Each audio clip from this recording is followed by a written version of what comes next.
You done singing and dancing? I'm ready to go, baby. No, you wasted 2 drinks. I'm ready to Kicking go, the fool. baby. All right, okay, go. Rob. Get it going, dog. I need a silent pause.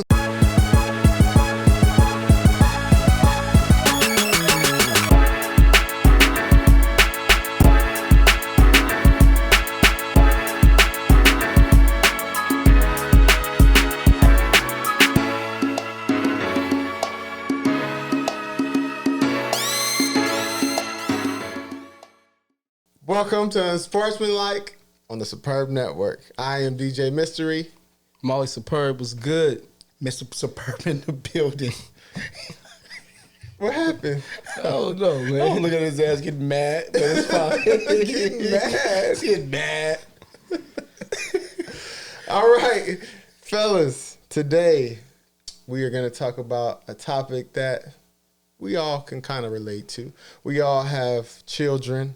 Yours are a little bit younger than ours, but you know, you in this conversation, you about to be on the cusp of doing what we've been doing for a couple of years now. Yeah. The question or the topic today is, are kids getting burnt out on sports quicker these days? We all know that nowadays there's all this club soccer and travel baseball, AAU. When I was younger, it was like you just played at the rec center near your house. You played different sports, so you didn't really get burnt out on one thing.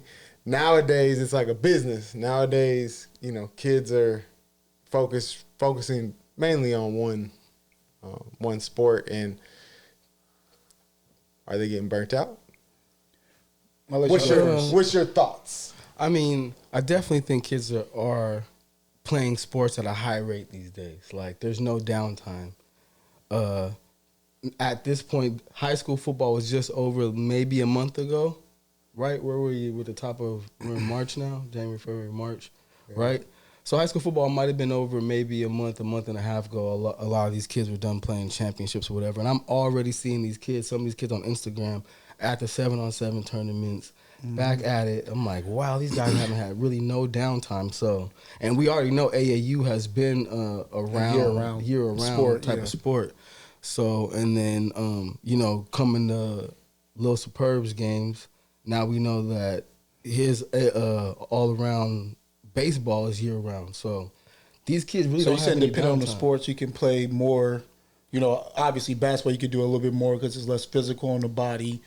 Same with baseball. Yeah, I mean, but you're saying in general. In general, it feels like none of these kids are getting any downtime, even to go to another sport if they would like. Now, like you said, it is a business these days. So some of these parents are locked in and understanding that this is the work that their kids got to get in if they want to get them to the next level. But are they burnt out? Yeah, bro, they are burnt out. They're getting burnt out, or you could just see that there's some kids that reach their ceiling a lot quicker than maybe you would have expected them to because of all the leagues, all the practices, all the games that they're playing at a young age. You would expect them to see some of the things that they're doing early, later on in their careers, but they're like hitting their ceiling, and then you don't see anything from them anymore, and you're expecting them to be this great athlete, but I think so they can that pressure kind of. Yeah. No, yeah. No, I think you hit on two. One of the main points you said was it's the parents. Yeah, and that's where the business part becomes lucrative for the coaches, everybody else, because it's not the kids that's getting triggered to just do sports year round. Right? It's the parents that get thinking that all their kids gonna go to the league, they gonna do this, and a lot of parents that didn't play sports or didn't make it to that next level. That's what it is, right. I think. And they continue to, push. And it's a good thing and a bad thing. I think it's based on the kid. But I think for us, or just even either any collegiate athlete or professional athlete that made it to those levels, you kind of understand that break mentally that they need and for their body, because one, they are reaching their potential a lot sooner, and everybody knows if you're an athlete, you want to kind of gradually get there and continue to grow. Right, exactly. And a lot of coaches look for that. I want the kids to get better over time because you can get better. Right. Once you reach your ceiling, it's like, what can I do with you? Yeah, at that so point. I think that's, one of the problems. But also, I think their body's going to be tore down. Mentally, they're going to be tore down. Like, we started breaking down, and we was like that, kind of like that first generation that kind of started doing it, but we kind of missed it. Then it was like after that, they started coming up with all this stuff. Or you have some of these kids, like you're saying, injuries already coming into high school with certain MCLs, ACLs, hamstring tears. Yeah, and that's just I ain't never tore my hamstring till out of college. But that's still continuous of just going on and doing that, not taking that break. And like for me, I didn't do too many sports. I played football and I ran track. I didn't do like y'all. And well, you didn't play football until you was 19. Ninth grade. But 19. He had his butt pad on his face because he didn't know how to put on his pads. We all went through that when you didn't know how to put on your pads. You was looking at somebody else like, what's a knee pad? You put it on your cup. Like, yeah, I get it, dog. Cup was on your neck. It's all good, dog. That was good, brother. But that was good for you because you had that potential to build as an athlete, and the sky was the limit because now you're like, well, I can get better doing this, da-da-da. But I really think it's on them parents, man, that really be just pushing and pushing, and it's like it sucks for us because you kind of got to keep up with it, but at the same time, pull your kids back and be like, hey, you're going to be that's fine. Where I'm at with it now because I'm just going to get my little dude involved in sports now. So my thought process is, I know how hyped you are about it, I know what you want to do, but I also know the dedication and discipline you have to stay dedicated, and then don't let you look like you're about to be good in something, and now you're, we got to do this, we got to move more training here and there. So, I definitely understand the discipline that it takes to say, hey, if you want to get good at something, you are going to have to dedicate a certain amount of time to it. But then also understanding that you're going to have that break or that downtime to be able to recoup, rehab, and just be a kid at this point. Because what I want my kid is to know that in his childhood, he was able to be a kid. Everything wasn't getting forced down his throat. I want to expose him to more than just sports too, because he seemed like he might be musically inclined too. I mean, and that's the thing. It's too, just like being able to just give him and expose him to a multitude of things.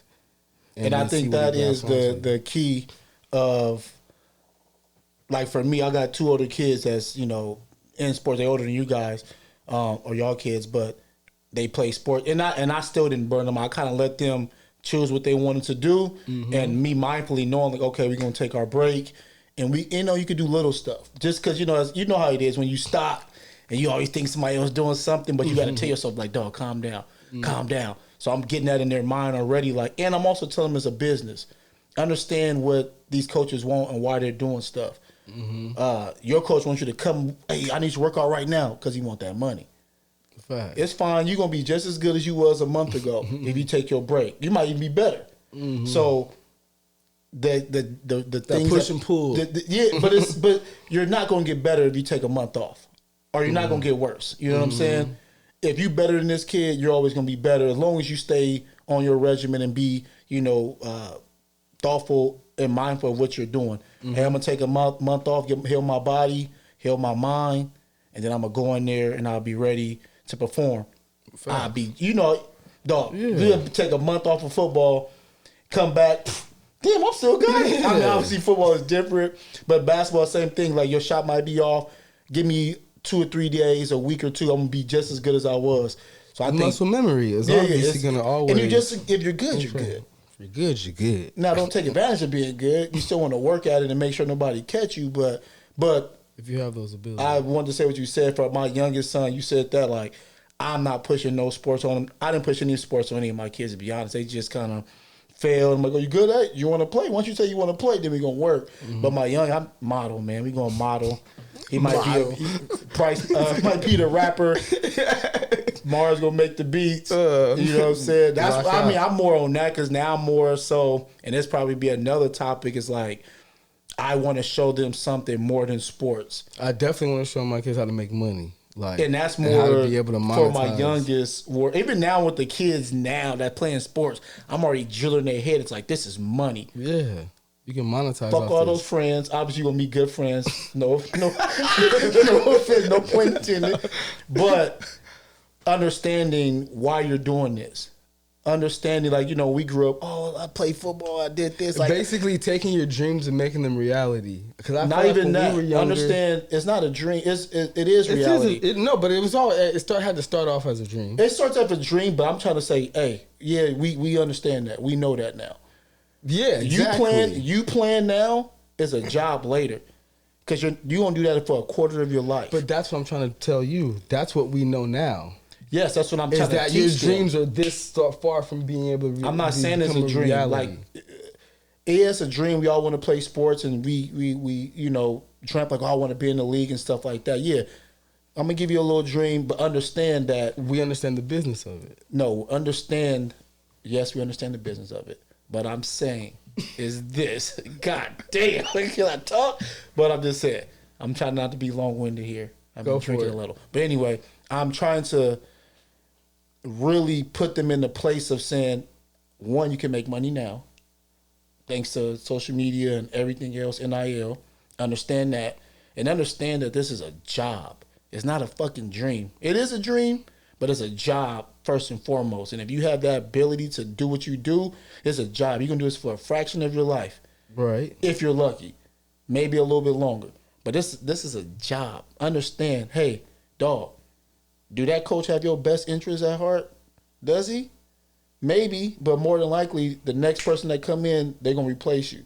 So understand that. Go with that mindset saying, hey, I'm about my business. I'm making money. I'm going to try to make money. I'm going to do what I got to do. I have no loyalty. See, we was taught on loyalty. We going to stay with this team. Even I'm not starting. Now you see these kids, they saying, hey, Jalen Hurts, this is not a place for me. I'm out of here. Next thing you know, you're in the Super Bowl. You got to be on it. You got to be on. That's what I'm saying. I think that we should start telling our kids at a young age, like, forget all the dreams. You want to do this or not? We don't dream about being where we working, do we?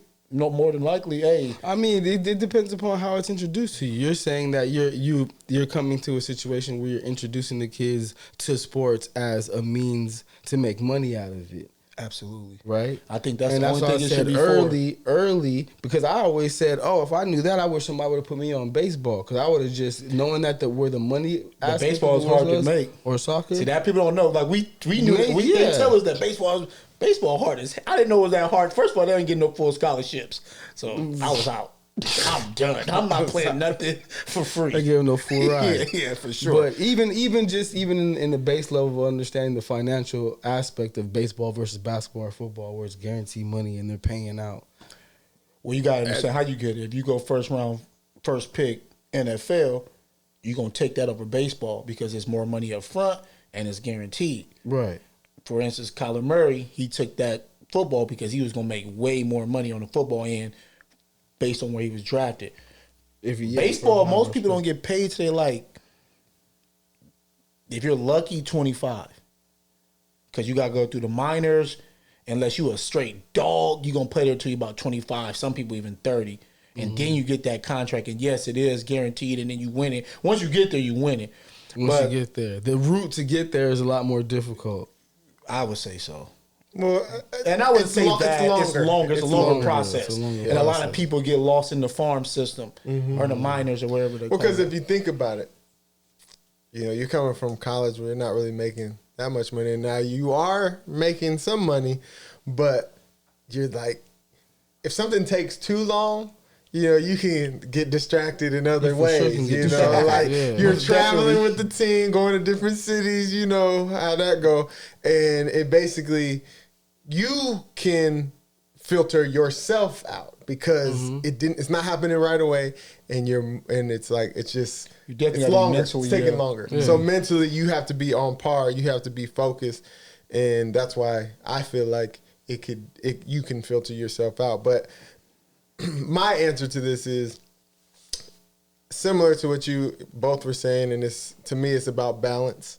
For me, I have a rough time because you know how I was, in my career. I was the one doing extra workouts, trying to get other people to work with me. But that's fine, though. No. But for me, I try to control, like, when a team is like, hey, we want your daughter to be here. Oh, we want your son to be here. We want, and I'm kind of like, yeah, we don't need that Yeah, we don't need that. But then on the other hand, you know, just like today, I was telling my son, you know, I've asked him multiple times, like, what do you want? And he's like, I want to be the greatest soccer player ever. And I'm like, okay, well, it's going to take some work. But I try not to be the one that says, go work.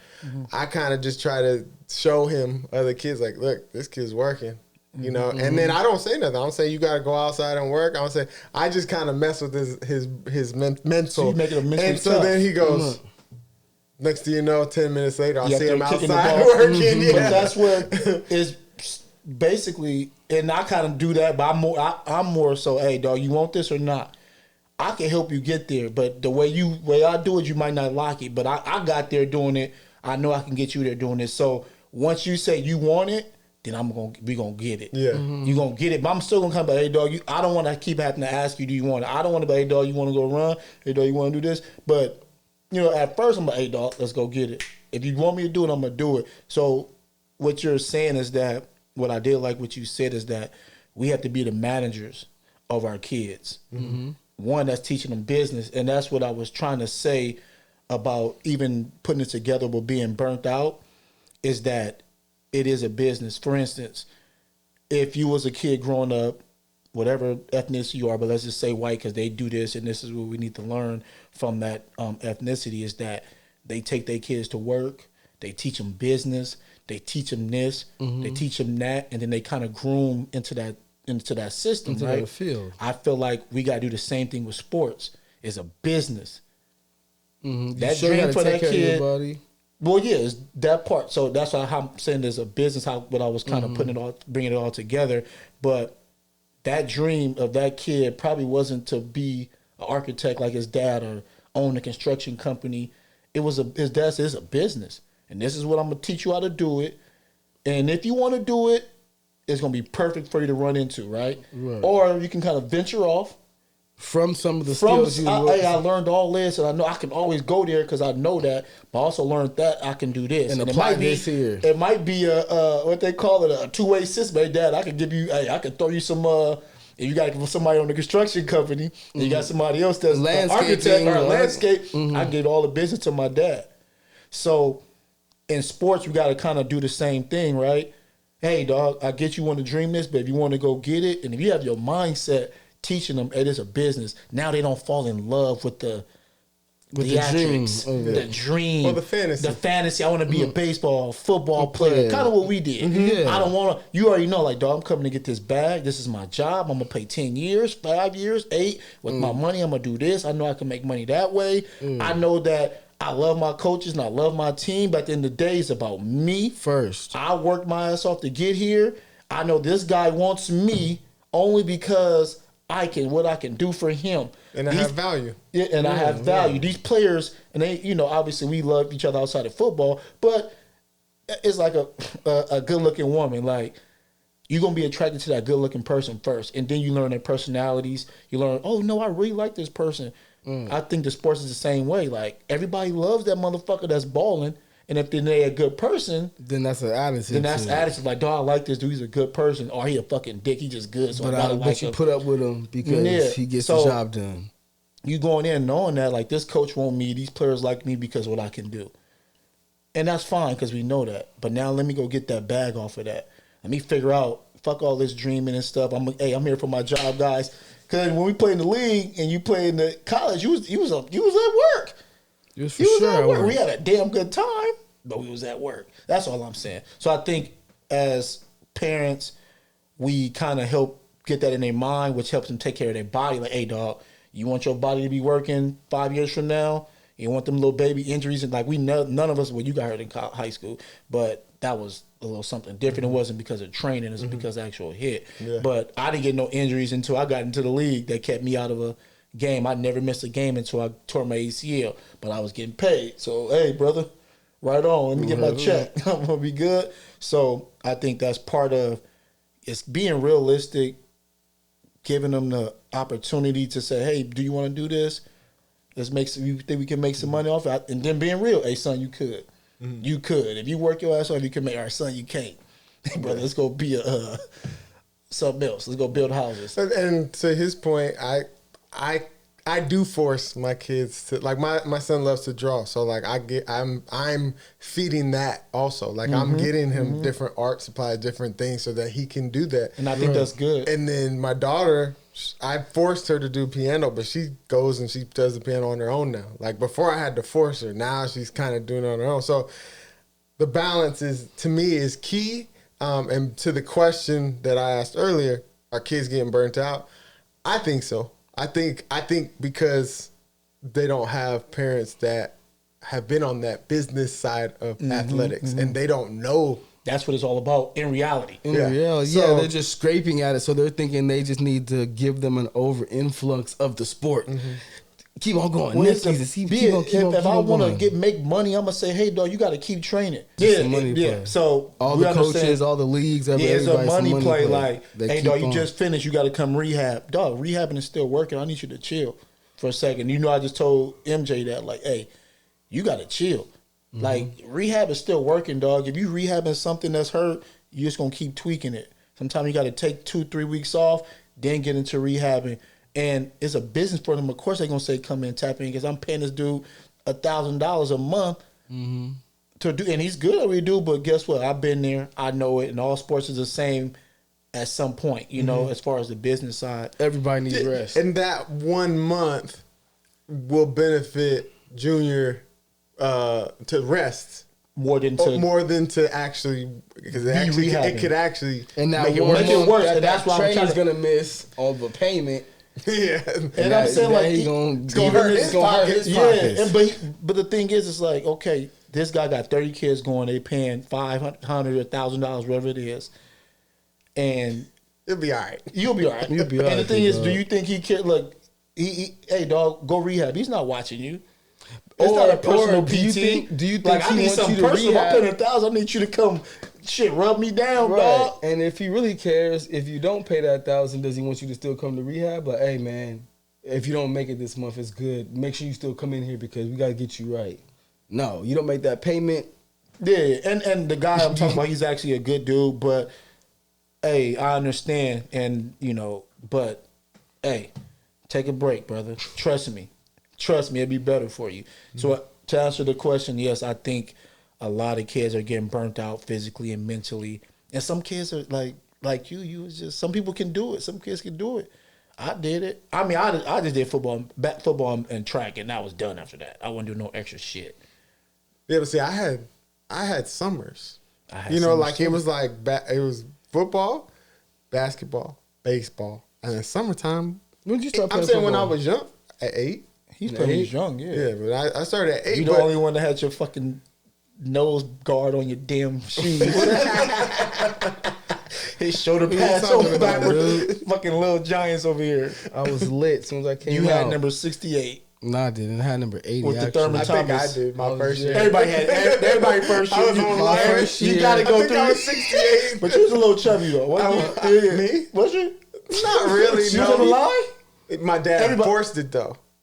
He told the coach I want him to be on the line To get because I tough. want him to get used to just the hitting part. Oh, that sucks. No, it actually worked on the though. line? It actually worked though because the next year I was like middle linebacker all over the field making tackles. What you play in the league? White out. Okay. Yeah, but see, I didn't have to But hit. you grew though. You got a little taller. Yeah. Yeah, everybody go through that time where they was picking out their shit and they didn't know what to pick, and they had that Thurman Thomas. I think the You had weakest the shit I Thurman had. Thomas I had the Clemson. I think I was no, 63. I had the 80. I had number 80. That was probably. But I had a Dion. I had the The Dion, the yeah, Dickerson. straight Dickerson straight off the rip. Yeah, you saw somebody else do that. Hey man, Come on, man. It's all good. It's not like I didn't watch football, bro. I watched it all my life, and I still I knew who was sweet. Well, that butt pad, I didn't know where it went, so I know it was on your face. As a junior, Knock you was it smelling a off. tampon. Knock it off. Sorry. All right. On that note, this is Unsportsmanlike on the Superb Network. I am DJ Mystery. Molly Superb. Holla at your boy. Mr. Superb in the building. Make sure you like and subscribe. Thank y'all. Stay blessed. Stay positive. Never stop smiling. Peace.